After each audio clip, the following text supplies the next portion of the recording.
Hello and welcome to SPMIS Academy. Today we will analyze important newspaper articles of 1st March 2024. Please note you can download the PDF version of today's newspaper analysis by clicking the link given in the comment section. This is the list of the topics that we will be covering from today's newspaper. The first article is about Agalega Island project. This topic is important from our syllabus GS paper 2 International Relations point of view.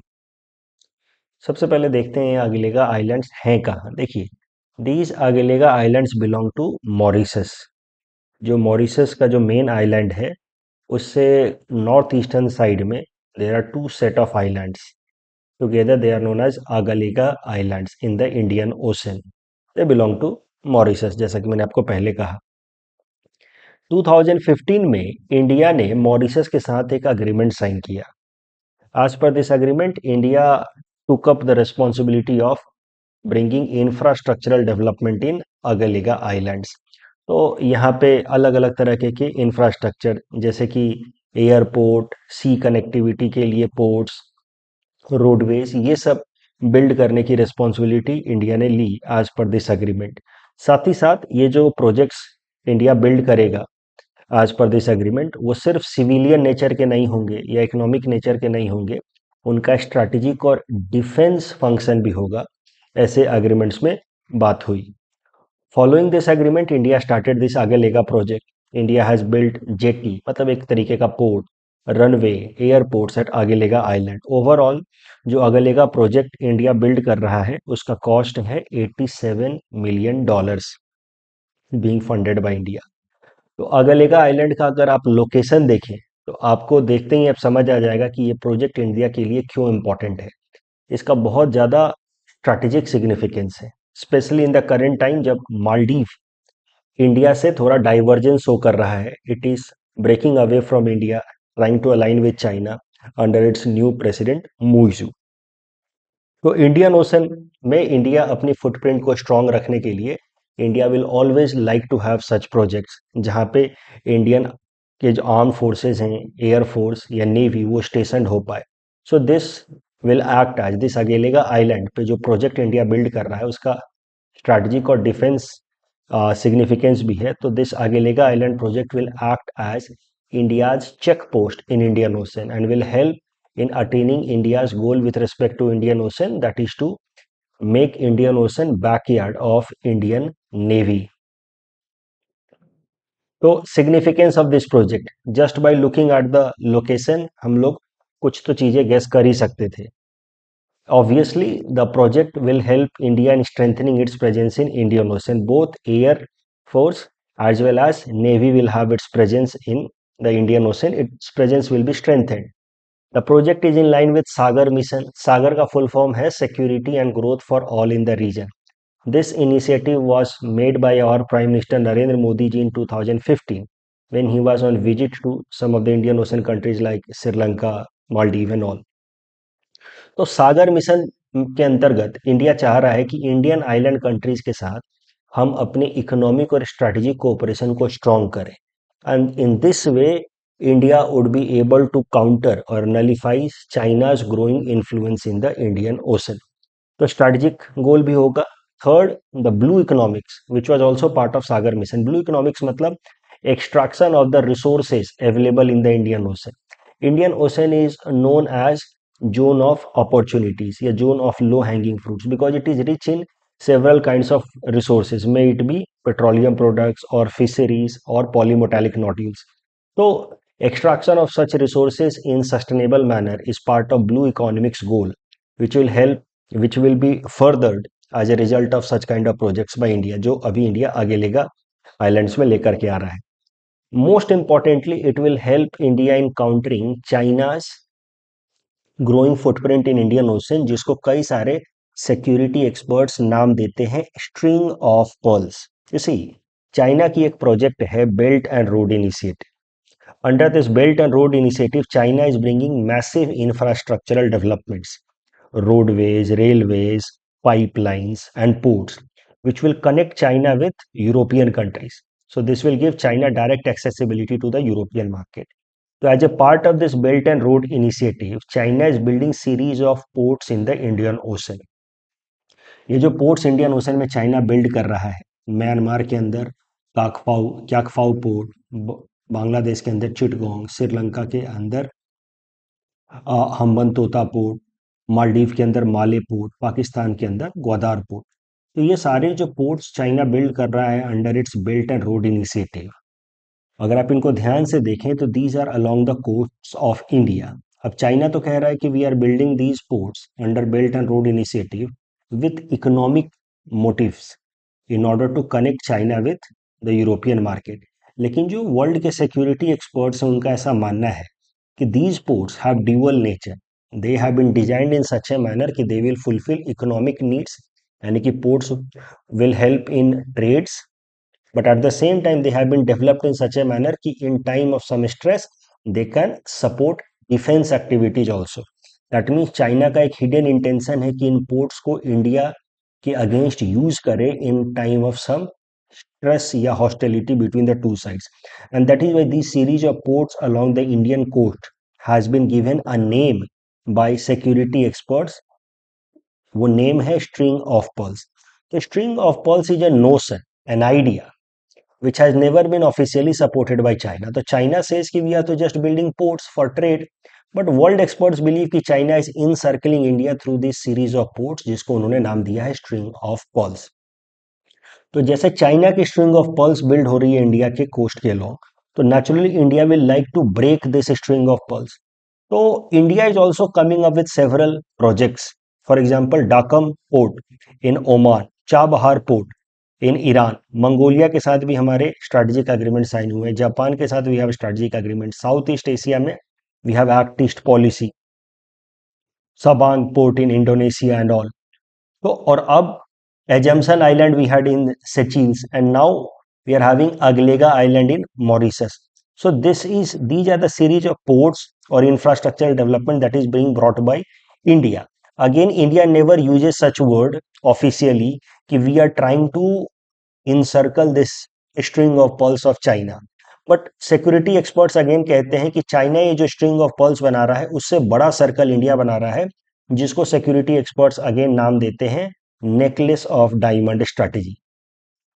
So these are the notions that are used by experts worldwide. These are not officially statements, but yes, both sides are very much aware कि strategic level पे क्या चल रहा है। Perhaps China is trying to encircle India, known by the name string of pearls. तो India is trying to have a bigger circle, which is known by the name necklace of diamond strategy.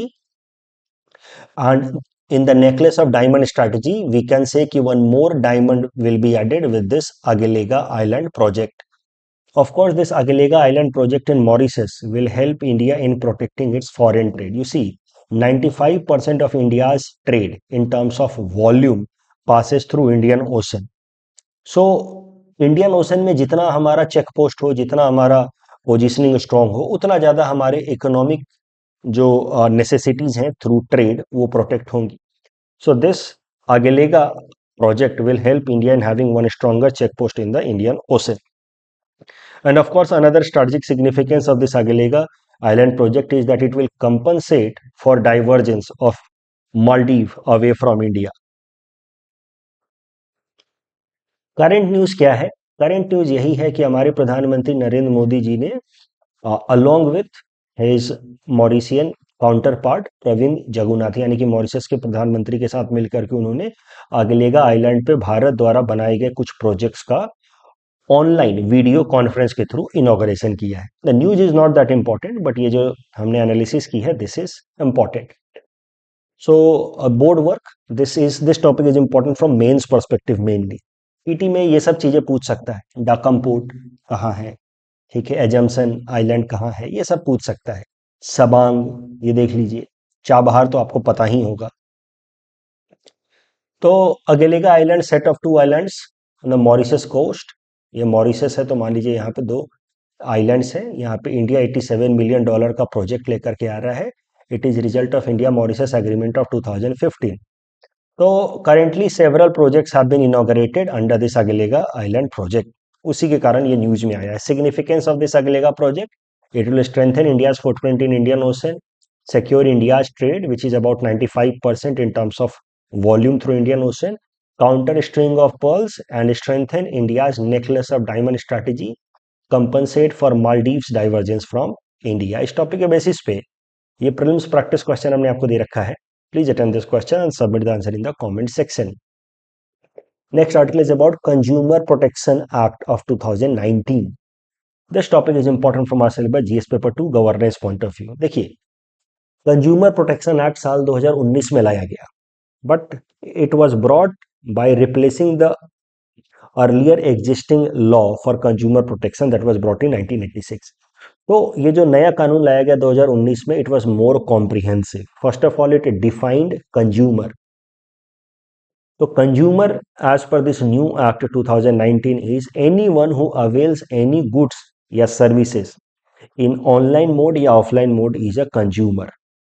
But ध्यान रहे, a person who buys a goods for resale purpose यानी कि commercial purpose will not be considered as a consumer under the domain of this consumer protection act. तो आप मान लीजिए कि retailer हैं, ट्रेडर हैं, सामान खरीद करके आगे बेचते हैं, आपके जो कोई भी आपके ग्रीवेंसेज हैं, they can not be addressed under this consumer protection act of 2019।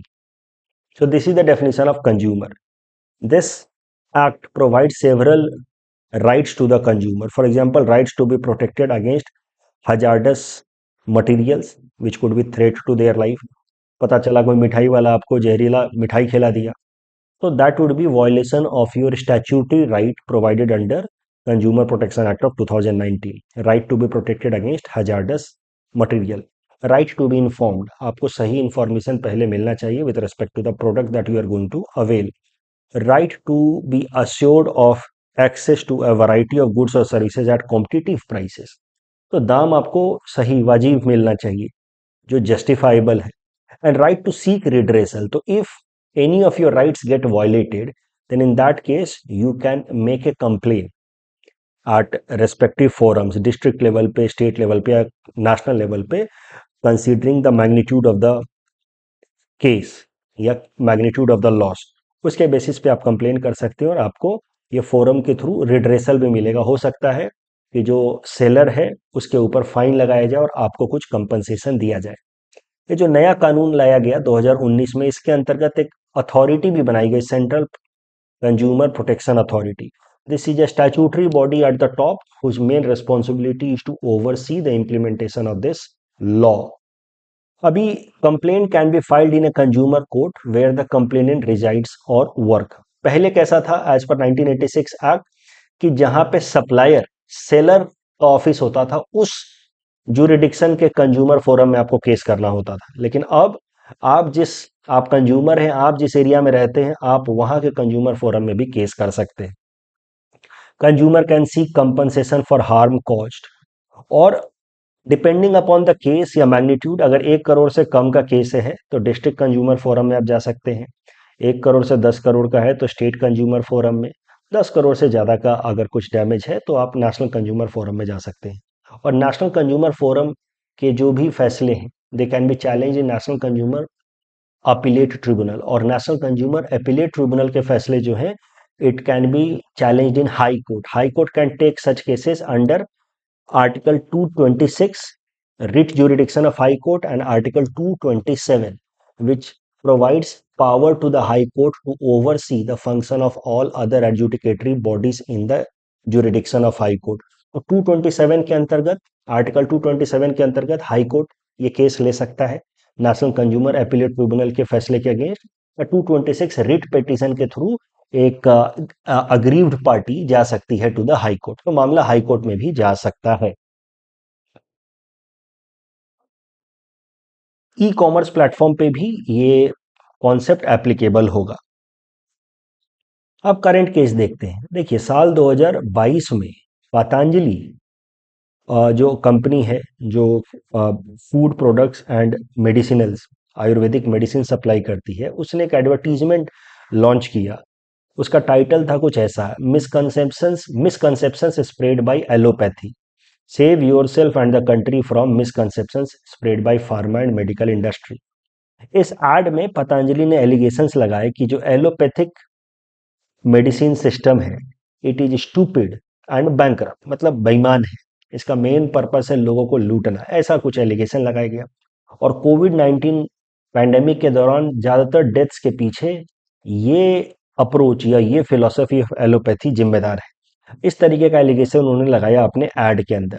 उन्होंने कहा कि आप आयुर्वेद अपनाइए, स्वदेशी अपनाइए, और ये एलिगेशन उन्होंने लगाया एलोपैथी के ऊपर। इसके ऊपर इंडियन मेडिकल एसोसिएशन ने एक कंप्लेन फाइल कर दिया सुप्रीम कोर्ट में। देखिए, वैसे तो ये मामला केस फाइल किया गया कंज्यूमर प्रोटेक्शन एक्ट 2019 के अंतर्गत, क्योंकि कंज्यूमर प्रोटेक्शन एक्ट 2019 में एक सेक्शन है, section 2 sub clause 28, which talks about misleading advertisement, because misleading advertisement would be violation of right to be informed. तो section 2 sub clause 28 prevents any organisation from giving misleading advertisement, violation of right to be inform. तो इस section के अंतर्गत Indian Medical Association ने case किया, लेकिन उन्होंने किसी भी कंज्यूमर फोरम में केस नहीं किया, because Indian Medical association was not a consumer basically of Patanjali, और उनका कोई ग्रीवेंस नहीं था कि हमने कोई प्रोडक्ट खरीदा है और उस प्रोडक्ट के कारण हमें कुछ नुकसान हुआ, ऐसा कुछ नहीं है। But they wanted to register a complaint of misleading act. And since the magnitude of this allegation was very high, Indian Medical Association ने केस फाइल किया सुप्रीम कोर्ट में, और सुप्रीम कोर्ट ने वो केस एक्सेप्ट भी कर लिया। और उसी की सुनवाई के दौरान सुप्रीम कोर्ट ने हाल फिलहाल में पतंजलि जो ऑर्गेनाइजेशन है उसको आदेश दिया है कि अगले सुप्रीम कोर्ट के ऑर्डर तक पतंजलि अपना एड नहीं दिखा सकता। The apex court has banned Patanjali from making it's product marketing its product until the further orders are passed by the supreme court. ये न्यूज इतना इंपॉर्टेंट नहीं है, बट आपको इस न्यूज के मदद से मैंने आपको बता दिया कि कंज्यूमर प्रोटेक्शन एक्ट है क्या, उसके अंतर्गत कंज्यूमर के राइट्स क्या क्या है, मिसलीडिंग एडवर्टीजमेंट के क्या प्रोविजंस हैं। तो consumer protection act of 2019 replaced consumer protection act of 1986. It defines consumer who buys goods or avails services but does not include anyone who obtains good for resale purpose. It defines rights of consumer, right to be protected, informed, seek redressal. This act sets up a regulator known as Central Consumer Protection Authority. 3 tyre consumer court बनाए जाएंगे, district level पे 1 करोड़ से कम के case, state level पे 1 करोड़ से 10 crore, nation level पे 10 करोड़, और appeal could be made in high court under article 226 and 227. Recently, Supreme Court put ban on Patanjali Foods for advertising misleading advertisements. इस टॉपिक के बेसिस पे ये प्रीलिम्स प्रैक्टिस क्वेश्चन हमने आपको दे रखा है। Please attend this question and submit the answer in the comment section. The next topic is about steadfast defender. This topic is important from our syllabus GS paper 2 international relations point of view. देखिए, prelims का exam आ रहा है, इस तरह के छोटे छोटे टॉपिक सीधे सीधे हो सकता है कि आपसे प्रीलिम्स में पूछ ले। ये जो स्टीडफास्ट डिफेंडर है, ये एक मिलिट्री एक्सरसाइज है of NATO group. NATO group आपको पता है कोल्ड वॉर के टाइम में बनाया गया यूएस और इसके वेस्टर्न यूरोपियन अलाइज को प्रोटेक्ट करने के लिए। It is based on the idea of collective defence and all, we have already seen it, right. तो इसी नाटो ग्रुप का एक बड़ा ही वास्ट लार्ज मिलिट्री एक्सरसाइज शुरू हुआ है, मिलिट्री मोबिलाइजेशन, जिसका नाम है steadfast defender 2024। It is NATO's largest military exercise since Cold war. ये लगभग 5 महीने चलेगा, जनवरी से लेकर के मई 2024 तक। 2 फेज में होगा। पहले फेज में अटलांटिक से लेकर के आर्कटिक ओशन में नाटो के जो भी आर्म्ड फोर्सेज हैं वो मनूवरिंग करेंगे, ठीक है। और फिर दूसरा टेरिटोरियल यूरोप, चाहे वो नॉर्थ हो, सेंट्रल हो, ईस्टर्न यूरोप हो, वहां पे मनूवरिंग होगी in order to protect territorial Europe in case of some attack. 90,000 से भी ज्यादा forces from 31 NATO allies and Sweden. Sweden अलग से इसलिए इनवाइट किया गया है क्योंकि Sweden is on the verge of getting NATO membership. Turkey ने स्वीडन के मेंबरशिप के अगेंस्ट अपना हिंड्रेंस को विड्रॉ कर लिया है। That is why Sweden in coming days में become the 32nd member of NATO. देखिए, ये जो मिलिट्री एक्सरसाइजेस होते हैं इतने मार्स लेवल पे, मेंस में इसका पासिंग रेफरेंस में आप इस्तेमाल कर सकते हैं। Mains international relations answer writing में आप कह सकते हैं कि हाउ दीज मिलिट्री एक्सरसाइजेज और military mobilisations are methods of power projection strategy. It is also known as muscle flexing. Basically Russia को दिखाने के लिए चल रहा है, देखो यूक्रेन पे थोड़ा बहुत अटैक कर दिया, ठीक है, उसके आगे मत बढ़ना, हमारे पास इतनी सेना है, इतनी हमारी कैपेबिलिटी है। तो ये सब जो है ना military exercises mainly power projection के लिए किया जाता है, मसल फ्लेक्सिंग, अपना ताकत दिखाने के लिए। तो street fast defender PT perspective से याद रखिएगा, military exercise by NATO group, largest since Cold War. Vantara project again important from prelims perspective mainly. देखिए, रिलायंस फाउंडेशन ने एक प्रोजेक्ट स्टार्ट किया है, Vantara, star of the forest, which is dedicated to rescue, treat and care animals who are in need. तो animal जो बीमार हो गए, एक्सीडेंट हो गया, ऐसे एनिमल्स को प्रोटेक्ट करेगा, उनको ट्रीटमेंट देगा, वन तारा प्रोजेक्ट। तो वन तारा प्रोजेक्ट के लिए लगभग 3000 एकड़ एरिया को एक सेंचुरी में डेवलप किया गया है, which is within the green belt region of Reliance Jamnagar refinery complex in Gujarat. तो रिलायंस का अपना एक रिफाइनरी है जामनगर में इन गुजरात, वहां के ग्रीन बेल्ट एरिया में एक 3000 एकड़ का एक सेंचुरी डेवलप किया गया है for Vantara project. Vantara project की लीडरशिप कर रहे हैं अनंत अंबानी जी। और प्रीलिम्स में अगर कुछ पूछ सकता है वनतारा प्रोजेक्ट से रिलेटेड, तो ये पूछ सकता है कि इसमें कौन कौन से इंटरनेशनल ऑर्गेनाइजेशंस भी पार्टिसिपेट कर रहे हैं। तो organisations like IUCN, World Wildlife Fund for Nature, Venezuelan National Foundation for zoo are also participating in this Vantara project of Reliance Foundation. So this is the board work simply for PT perspective. Mug it up. Brainchild of Anant Ambani, Reliance Foundation कर रहा है to help animals in need in Jamnagar Refinery Grain Belt Region, Association of IUCN and WWF. African Club, this topic is important from prelims exam point of view. देखिए, recently 37th African Union Summit हुई। तो African Union है क्या?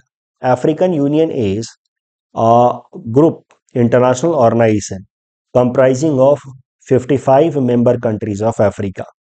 तो Africa के जो 5 zone हैं, North Africa, West Africa, central, eastern, South Africa, को मिलाकर के 55 कंट्रीज, मेंबर कंट्रीज ने मिल करके बनाया है group African Union, with a goal of having African dream by 1963। ऐसा कुछ उन्होंने एक प्रोजेक्ट लॉन्च किया, अफ्रीकन प्रोजेक्ट बाय 1963। इसको African Union was officially launched in the year 2002। इसका हेड क्वार्टर है इन एडिस अबाबा। मुद्दा यह है कि अफ्रीकन यूनियन, जिसमें 55 देश अफ्रीका के मेंबर हैं, इस अफ्रीकन यूनियन ने अपने 37th अफ्रीकन यूनियन समिट में एक नया ग्रुप स्टार्ट किया है, अफ्रीकन क्लब। अफ्रीकन क्लब का काम क्या होगा? अफ्रीकन क्लब अफ्रीका के अंदर जितने भी मल्टीलैटरल फाइनेंशियल इंस्टीट्यूशंस हैं, जैसे इंटरनेशनल लेवल पे जैसे IMF, वर्ल्ड बैंक है, वैसे ही अफ्रीका के अंदर जितने भी मल्टीलैटरल फाइनेंशियल इंस्टीट्यूशंस हैं which are African owned and controlled, उनके बीच में एक अलायंस डेवलप करेगा अफ्रीकन क्लब। इससे फायदा क्या होगा कि अफ्रीका के अंदर जो मल्टीलैटरल फाइनेंशियल इंस्टीट्यूशंस हैं, उनका ग्लोबल लेवल पे स्टेचर बढ़ेगा। दे माइट बिकम और come as parallel to World Bank and IMF।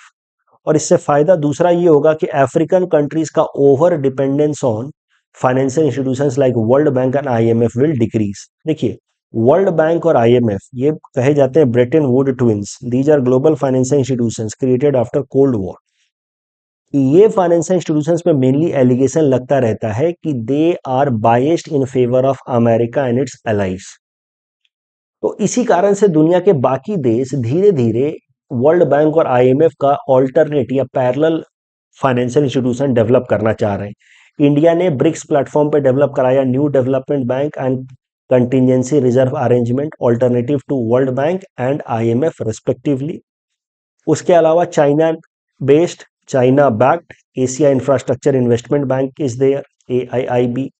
Similarly अब अफ्रीका जो है वो अफ्रीकन क्लब बना करके Africa based multilateral organisations develop कर रहा है, ताकि अफ्रीका का over dependence on World Bank and IMF decreases. ये बोर्ड वर्क है African club planned by African Union, group of 55 countries of Africa, headquarter Addis Ababa. Aim of African club is to develop alliance of African multilateral financial institutions with goal of amplifying Africa's influence worldwide and reduce dependence on US dominated IMF and World Bank। कल जो हमने आपको practice question दिया था, इसमें दूसरा statement यहां जाकर के गलत हो जाता है। Human genome project is not for India specific population, so second statement is wrong. पूछा है which is not correct, so the correct answer will be option B. यहाँ first statement is correct but दूसरा गलत है। It is not birthday of CV Raman साहब, इस दिन उन्होंने रमन स्पेक्ट्रोस्कोपी को डिस्कवर किया था। 81 बॉन्ड से रिलेटेड दोनों स्टेटमेंट सही हैं। And capital adequacy ratio is not decided by each and every individual bank, it is decided by RBI. So पहला statement सही है, दूसरा गलत है. That's all from our side for today. Thanks for watching.